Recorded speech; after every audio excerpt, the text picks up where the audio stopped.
You can learn it from Jesus. As you repent you can learn it from Jesus. ಇದು ಮಾನಸಾಂತರದ ಮುಖಾಂತರ ಆಗುವಂಥ ಕಾರ್ಯ.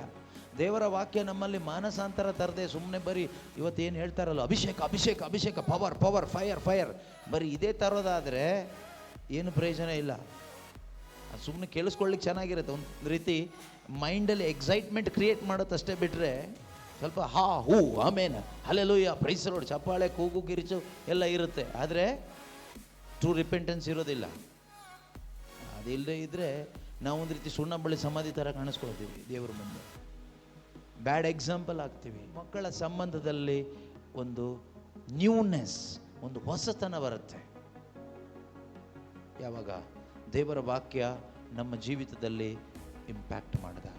ದೇವರ ವಾಕ್ಯ ನಮ್ಮ ಜೀವಿತದಲ್ಲಿ ಇಂಪ್ಯಾಕ್ಟ್ ಮಾಡಿದಾಗ ಈ ಒಂದು ಹೊಸತನ ನಮ್ಮಲ್ಲಿ ಬರುತ್ತೆ.